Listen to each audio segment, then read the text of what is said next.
Faltan 2 minutos para las 9 de la mañana.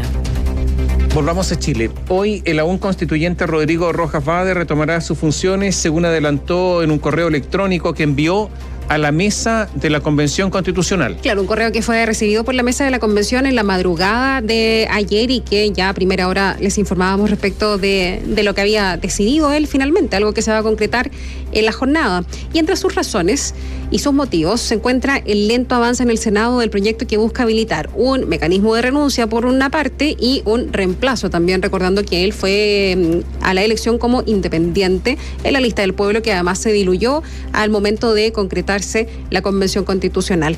Daniela Ruiz Tagle tiene todos los antecedentes. Hola Daniela, buenos días. Buenos días. ¿Cómo están? Muy buenos días. De manera telemática se conectará el convencional Rodrigo Rojas Vade a la sesión de pleno que se va a realizar durante esta tarde.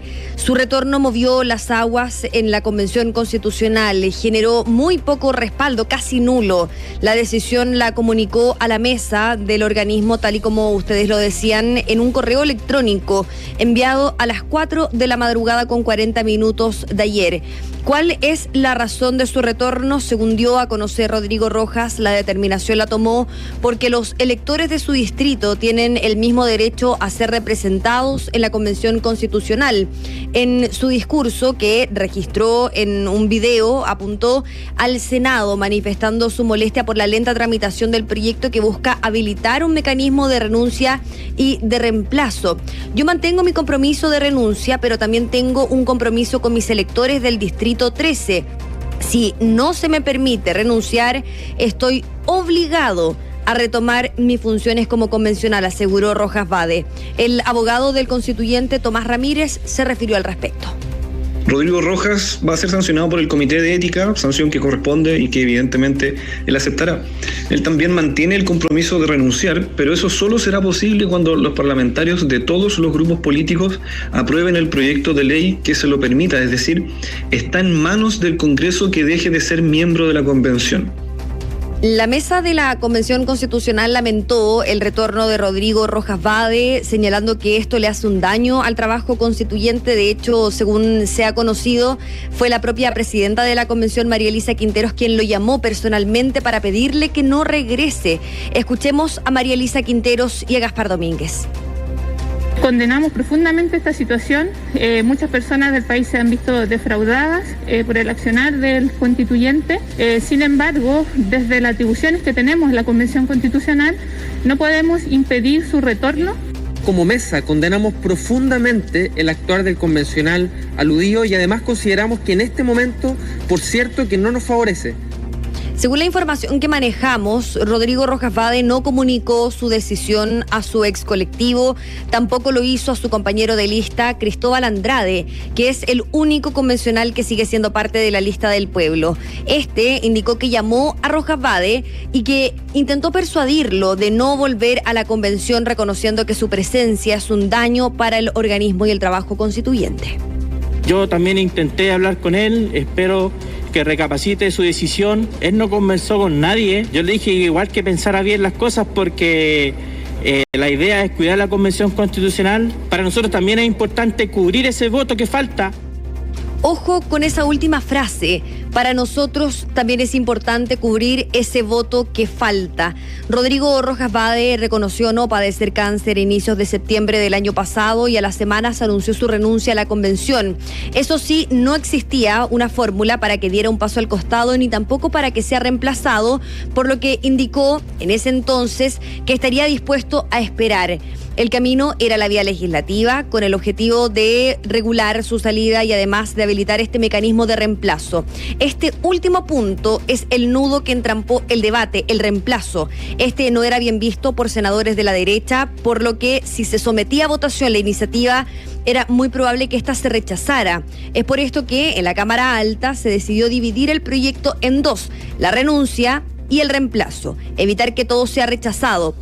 La presidenta del Senado, Jimena Rincón, fue bastante dura con Rodrigo Rojas, indicando que la convención ha trabajado bien sin el aún constituyente. Si le preocupa tanto al constituyente Rojas Vade el tema, yo lo emplazo a que venga y renuncie al cargo. Él le mintió no solo a sus electores, porque él ha aducido aquí de que sus electores no tendrían quien los represente. Bueno, debió haberse preocupado más cuando postuló, porque le mintió a la gente. Y segundo, la convención puede seguir funcionando sin él. Y no hay ningún impedimento para que así sea. Nosotros lo que tenemos que resolver ahora, y va a ser este miércoles, es la forma de reemplazo. Claro, la forma de reemplazo lo emplaza también a que renuncie porque ella señala, la presidenta del Senado, que en la actual Constitución sí hay una causal para que los convencionales puedan renunciar al cargo, que es el impedimento grave, algo que no ha invocado Rodrigo Rojas Vade hasta el día de hoy. El futuro gobierno de Gabriel Boric se comprometió a poner discusión inmediata a este proyecto que será votado mañana por la sala del Senado, así lo informó Giorgio Jackson, próximo ministro de la SECPRES. No solamente pueda tramitarse en el Senado ahora, sino que desde el 11 de marzo el Ejecutivo ponerle discusión inmediata para que esto pueda despacharse con la mayor celeridad posible. Entendemos que eso también es algo que debiese ser apoyado de manera transversal para superar un episodio que, por cierto, ha traído bastantes problemas, así lo han manifestado también desde la mesa con mucha contundencia.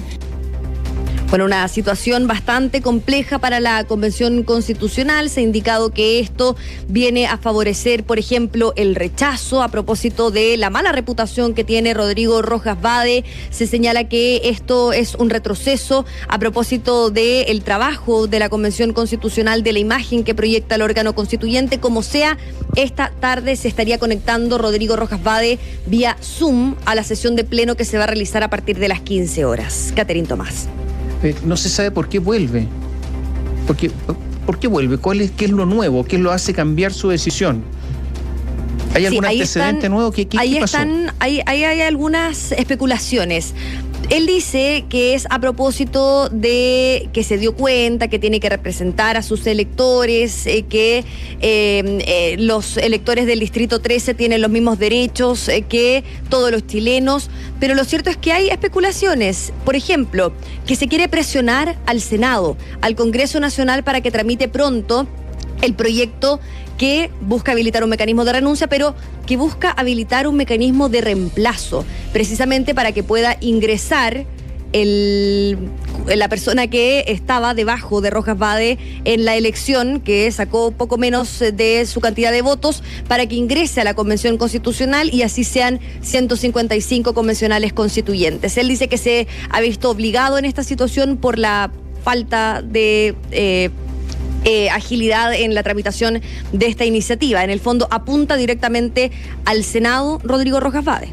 Ahora, hay una decisión que sí se tomó, entiendo, del Comité de Ética de la Convención, que tiene que ver con la dieta que recibe Rodrigo Rojas Vade, que, digamos, aunque sea redundante, la sigue recibiendo, aunque él no está trabajando desde el momento en que decidió decir la verdad y asumir que había mentido y que por lo tanto no iba a asumir el cargo. De todas formas la sigue recibiendo. Yo no sé si ese 60% de rebaja que se había comprometido como parte de la sanción por lo que él cometió se está realizando, porque hay varios que dicen, bueno, tal vez lo que espera es trabajar para que se levante esa sanción finalmente y pueda recibir la dieta completa.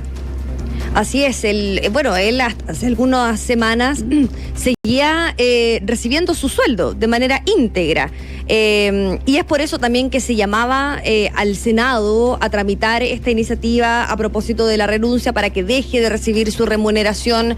Y claro, existe lo que tú mencionas sobre ética, pero no genera mayor cambio. En el fondo, él ha estado recibiendo su remuneración desde septiembre, desde que dio un paso al costado, hasta el día de hoy. Y lo va a seguir haciendo mientras no exista un mecanismo de renuncia que a él le acomode, ¿no es cierto? Porque, según dicen, por ejemplo, dice Jimena Rincón, decía el convencional Hernán Larraín, que él perfectamente puede llegar al Tribunal Constitucional, invocar una causal por enfermedad que lo impida ejercer el cargo, y ellos dicen que no tiene la voluntad de hacerlo. Claro, pero ahí la mesa, tanto la anterior como esta, es la que dice que no tiene nada que ver el Tribunal Constitucional, ¿no? Exacto. Pero yo sigo sosteniendo que personas que son independientes son muy difíciles de reemplazar, porque no responden a una ideología, no es un miembro de un partido político.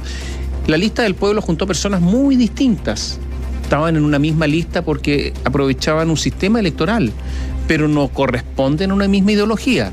Y de hecho hoy día no hay lista del pueblo, todos están divididos. Por lo tanto, ¿cómo lo van a reemplazar? Por otro, la lista del pueblo sí es un distinto. Por eso hay una dificultad para reemplazarlo. Yo entiendo eso. O sea, a ver, si hubiese tiempo, lo justo sería hacer una elección complementaria. Esa es la verdad. ¿Dónde? Bueno, en el Bosque, La Cisterna, Los Espejos, San Ramón, San Miguel y Pedro Aguirre Cerda, que es donde que son las comunas que él representa. Pero resulta que no se puede, porque no hay tiempo. Pero eso sería lo lógico si es que hubiera tiempo para que lo puedan reemplazar. Pero si no, ¿cómo lo reemplazan? ¿Por quién? Por el que sacó una foto, pues si es una persona distinta. Entonces, esa es la dificultad. Pero tan distintos que se han separado 2 veces. Pero ya evidente. En distintos colectivos, pueblo constituyente, partieron como la lista del pueblo, después pueblo constituyente, ahora un sector de la ex lista del pueblo pertenece a pueblo constituyente y otro a la coordinadora plurinacional. Ahora, nadie lo defendió en esta oportunidad, Daniela. No. ¿Ustedes se acuerdan cuando pasó esta situación? La mesa, encabezada por Elisa Loncón y Jaime Baza, no fue tan tajante como esta mesa. En un principio Elisa Loncón lo defendió bastante. Había que entenderlo, exactamente. No, Elisa Loncón lo defendió. Mantuvieron silencio, de hecho, en algún momento. Esta mesa, encabezada por María Elisa Quinteros y Gaspar Domínguez, salió de inmediato a condenar esta situación y a pedirle que no vuelva. Explícitamente, Gaspar Domínguez en su cuenta de Twitter le pide: Rodrigo, no vuelvas a la convención. María Elisa Quinteros lo llamó por teléfono y le dijo: no vuelvas. Pero él dice que se ve en la obligación de hacerlo. Tampoco ha transparentado las razones. Los que yo les mencionaba son especulaciones de sus cercanos, de su entorno y de los mismos convencionales. Y ahora también algunos que también lo defendieron en la primera instancia cuando él asumió su mentira finalmente y se retiró y anunció que iba a renunciar, lo que finalmente nunca sucedió, tampoco lo hicieron. Algunos incluso explícitamente le piden que no vuelva y considerando el daño que significaría para la convención, y otros no hablaron.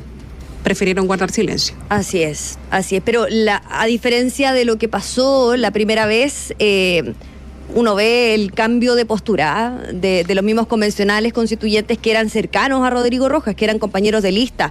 Ellos ahora sienten la necesidad de tuitear, de hablar con la prensa, de manifestar su descontento con el retorno de Rodrigo Rojas. Y esto también se ve y queda plasmado a propósito de que se encuentran en plena votación de artículos en la Convención Constitucional. Muchas gracias. Buenos días. Chao, Daniela. Hasta pronto. Y atención con esto, un total de 96 votaciones se realizó ayer la Comisión de Sistema Político de la Convención Constitucional al comenzar a deliberar. Estamos hablando de la comisión insistimos, no en el pleno, ¿no? Comisión de Sistema Político de la Convención. Comenzó a deliberar en particular los artículos propuestos para ser presentados al pleno del órgano en busca del quórum de los 2/3. Ayer solo 7 artículos lograron la mayoría en la convención, recibiendo algunos de ellos modificaciones en ciertos incisos a través de indicaciones en los capítulos referidos a la democracia y otro del Estado plurinacional y libre determinación de los pueblos. Ahí el artículo 6º, que señala que Chile es un Estado plurinacional e intercultural, fue ratificado por buena parte de los participantes de la instancia, al tener 19 votos a favor, 5 en contra y una abstención del RN Cristian Monkeberg. A este se le sumó un inciso impulsado por convencionales del Partido Comunista que añade que Chile reconoce la coexistencia de diversas naciones y pueblos en el marco de la unidad del Estado, el que tuvo mayoría pero contó con el voto en contra de Rosa Catrileo, coordinadora y representante mapuche. En este mismo artículo se visó también que los pueblos y naciones indígenas son preexistentes al Estado de Chile por habitar en el territorio desde tiempos ancestrales y ser anteriores a su conformación o a sus actuales fronteras. Son pueblos y naciones indígenas preexistentes, dicen el último inciso del artículo, los mapuches, aymara, rapanui, licantay, quechua, coya, diaguita, chango, cahuáscar, Yagán, Selknam y otros que puedan ser reconocidos en la forma que establezca la ley. Y después se respaldó otra indicación en la que se señala que el Estado reconoce al pueblo tribal, afrodescendiente y su titularidad de derechos colectivos reconocidos y garantizados por la Constitución, las leyes y los instrumentos internacionales reconocidos y ratificados por Chile. En este apartado se aprobó una indicación del convencional de Evópoli, Hernán Larraín, para suprimir un párrafo que señalaba que el Estado garantiza la efectiva participación de ese pueblo, incorporando su representación en la estructura del Estado, sus órganos e instituciones ejecutivas, legislativas y judiciales. En la instancia además se aprobó otro artículo, el que luego de algunas modificaciones finalmente señala que los pueblos y naciones indígenas preexistentes, en virtud de su libre determinación, tienen el pleno ejercicio de sus derechos colectivos e individuales.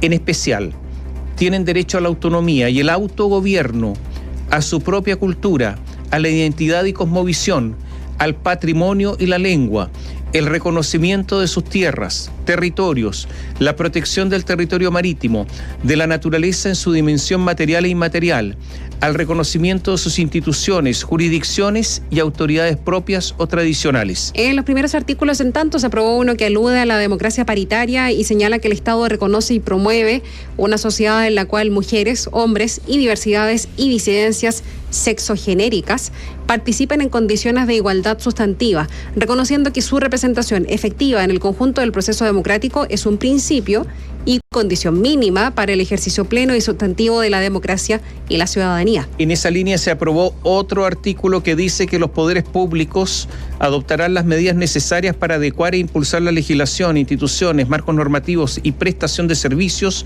al logro de la igualdad sustantiva y la paridad. Y para hoy se espera que se aborden las indicaciones relativas a la composición del Congreso. El debate en particular, en todo caso, se prevé hasta el sábado, porque se trata de un total de 770 indicaciones a deliberar. En tanto, la Comisión sobre Principios Constitucionales, Democracia, Nacionalidad y Ciudadanía se abocó ayer durante todo el día a votar el primer bloque de materias. Se visó que Chile es un Estado plurinacional que reconoce la coexistencia de los diversos pueblos en igualdad y sin discriminación en la distribución y ejercicio del poder.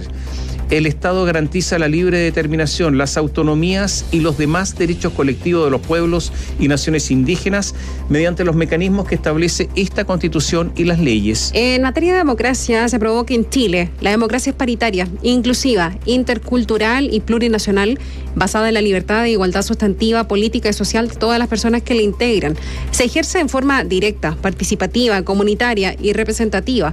El Estado deberá asegurar la prevalencia del interés general y el carácter electivo de los cargos de representación política, con alternancia y responsabilidad de quienes ejercen el poder. Es deber del Estado promover y garantizar la adopción de medidas para la participación efectiva de toda la sociedad en el proceso político y el pleno ejercicio de la democracia. Del mismo modo, deberá facilitar espacios de reflexión y deliberación política y garantizar una educación que impulse una cultura democrática.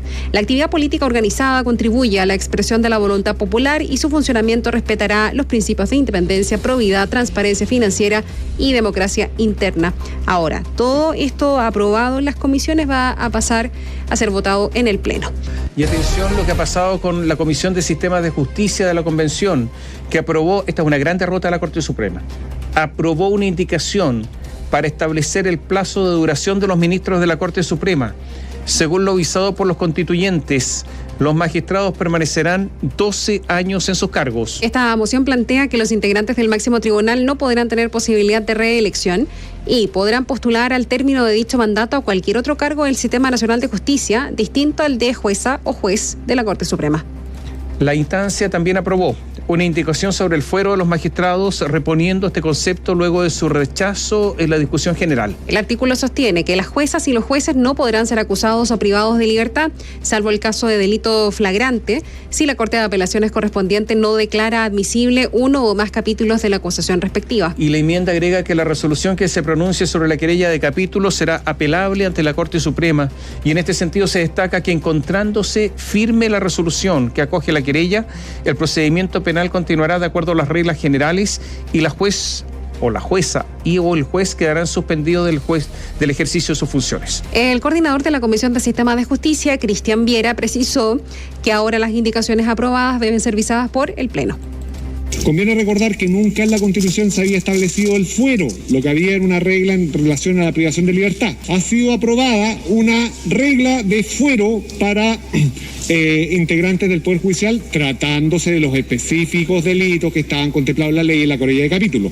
O sea, hoy día, desde la perspectiva constitucional, se establece el fuero. Vamos a ver qué es lo que opina el Pleno sobre ese punto.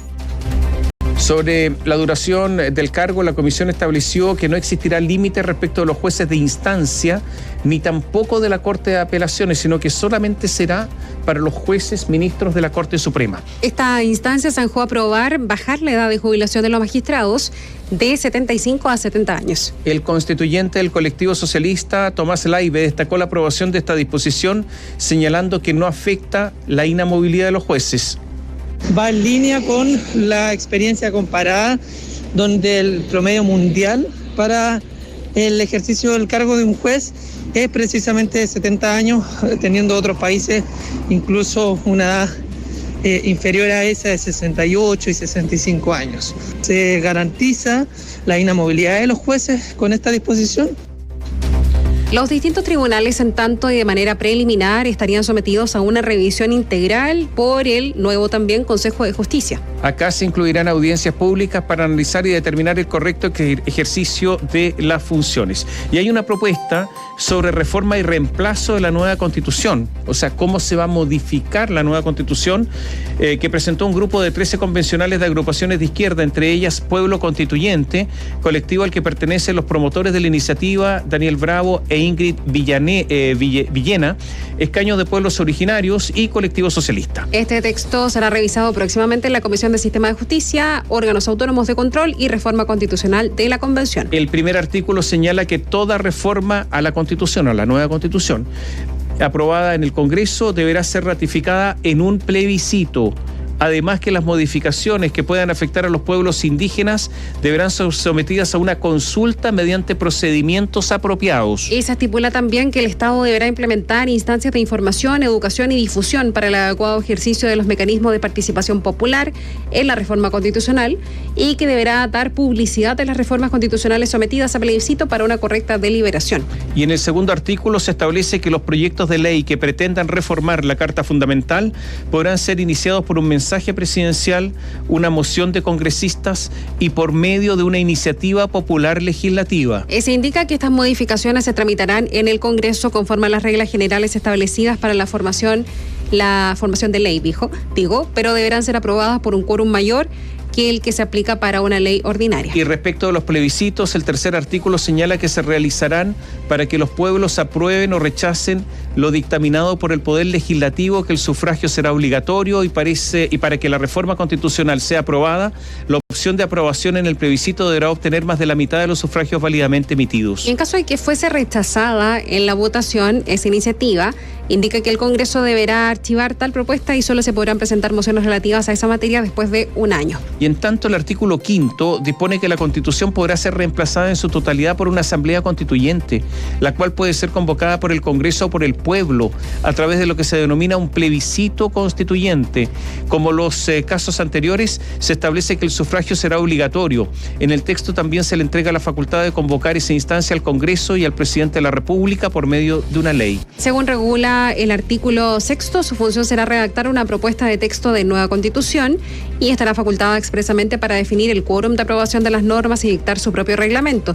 La ley determinará la integración de la Asamblea Constituyente, el sistema de elección, su duración, la organización mínima, los mecanismos de participación. Esta debe estar integrada bajo criterios de paridad y equidad territorial. Y por último, el artículo 8 establece un plebiscito constituyente de carácter periódico junto con la elección de congresistas, en el que se consultará sobre la posibilidad de modificar la Constitución elaborada por esta Convención Constitucional y que deberá efectuarse transcurridos 20 años desde la entrada en vigencia de la Constitución, y a partir de entonces sucesivamente cada 20 años existirá este plebiscito constituyente para aprobar o para modificar la Constitución en forma obligatoria. Hablemos acerca del tránsito de la Comisión de Venecia en nuestro país. Ayer el Pleno del Tribunal Constitucional insistió en la necesidad de la permanencia de un órgano especializado en la defensa de derechos fundamentales. Esto después de reunirse con la Comisión de Venecia, quienes redactarán una opinión sobre el proceso constituyente chileno. Daniela Forero Ortiz con los detalles. Llegaron a Chile y su primera reunión fue con el Pleno del Tribunal Constitucional. Esto para que la Comisión de Venecia redacte una opinión sobre el proceso constituyente. Fue el pasado 5 de enero cuando 22 senadores chilenos de distintos sectores políticos enviaron un oficio a la Comisión Europea para la Democracia por el Derecho, más conocida como Comisión Venecia. En el oficio principalmente consultaban la posibilidad de que la propuesta de nueva constitución contemple un Congreso unicameral si es que se considera conveniente eliminar al Tribunal Constitucional, entre otros. En la reunión donde participó el Pleno del órgano jurisdiccional, los ministros plantearon su punto de vista con la experiencia que tienen en lo constitucional y también los miembros de la comitiva le hicieron preguntas. El ministro del TC, quien es además miembro titular de la Comisión de Venecia, José Ignacio Vázquez, aseguró que la inexistencia de un tribunal o corte constitucional implica una regresión grave de los derechos fundamentales. Obviamente que hace necesario la existencia de un órgano con competencias especiales, concentrado, especializado, que pueda resolver estas materias. Obviamente que esta justicia que hoy día ha dado el Tribunal Constitucional, que es una justicia para la ciudadanía, que legitima en definitiva la labor del Tribunal Constitucional, hace que la inexistencia de una Corte o de un Tribunal Constitucional implique una regresión grave en la garantía de los derechos fundamentales. El expresidente de la Comisión de Venecia, Gianni Bucicchio, aseguró que pretenden dar a conocer la experiencia de países europeos para buscar una nueva y también buena constitución chilena. Las experiencias de muchos países europeos y no europeos que son miembros de la Comisión de Venecia por buscar las soluciones las mejores por una buena constitución nueva, una nueva buena constitución chilena. La comisión además se reunió con algunos senadores, entre ellos Iván Moreira, quien aseguró que hay que ser muy cuidadosos con las decisiones que se toman porque las constituciones no se modifican permanentemente. Es que hay que ser muy cuidadoso, más meditadas las decisiones que se toman, porque las constituciones nunca es bueno modificarlas permanentemente de acuerdo a mayoría circunstancial. Hoy la Comisión de Venecia se va a reunir con el presidente Sebastián Piñera. ¿Qué va a hacer la derecha? ¿En qué está la derecha? Cerca de 2 horas duró la reunión que el domingo, por la noche, en la casa de la secretaria general de Evópoli, Luz Poblete, sostuvieron los principales dirigentes de Chile Vamos, con el fin de iniciar la coordinación política ante el fin del receso legislativo, pero sobre todo para abordar la escasa incidencia que han tenido como sector en el devenir de la Convención Constitucional, como lo señala, lo cuenta hoy día el diario El Mercurio. Quienes estuvieron ahí en la reunión el domingo en la noche, las directivas de la UDI, BRN y de Evópoli, los respectivos jefes de bancada, también algunos de los convencionales. Estaba Rodrigo Álvarez de la UDI, Hernán Larraín Mate de Evópoli, Manuel José Sandón, Cristian Monkeberg y Luis Mayor, que son de Renovación Nacional. Los constituyentes realizaron, según presentes, un análisis del desarrollo de la instancia, en el que se habría llegado a la conclusión de que la extrema izquierda tiene el tercio de los votos y que, tal como se han manifestado hasta ahora, rechazarán cualquier proposición que venga del bloque. Y por lo mismo, y con este diagnóstico sobre la mesa, los presentes consensuaron que se necesitaba una nueva estrategia comunicacional para dar un giro a la influencia del ahora oficialismo en la ciudadanía. Para esto se manda a todos los secretarios generales de los 3 partidos para que se hagan cargo de esto y así poder ir informando, dicen, a la población de lo que se va aprobando en el proceso. Según Poblete, lo más importante de esta primera reunión que tuvimos para iniciar el año político es lograr la articulación y coordinación de nuestros convencionales y mirando hacia afuera, poder tener un rol de comunicadores para difundir, informar y explicar lo que está pasando en la convención y sus implicancias en la vida diaria de la ciudadanía. Ahora, pese a esto, la secretaria general de Evópoli recalca, esto no significa, dice, en ningún caso tomar una postura frente al plebiscito de salida, porque lo que nos corresponde ahora es acompañar este proceso y comunicar lo que está pasando. Este último punto justamente también fue abordado en la cita, sobre todo porque algunas voces en el sector, principalmente desde la UDI, ya han manifestado la importancia de levantar una tercera alternativa para el referéndum. Pero pese a estos resquemores, los dirigentes acordaron por unanimidad que todavía es muy pronto para tomar partido por una postura, considerando que hasta el momento solo se han aprobado cerca de 50 artículos del que sería el nuevo texto fundamental, pero que según uno de los presentes es echarse para atrás e informar ya que cualquier otra estrategia significaría que los acusen de entorpecer el proceso. Otra de las definiciones que se dieron en la cita dice relación con el presidente electo Gabriel Boric.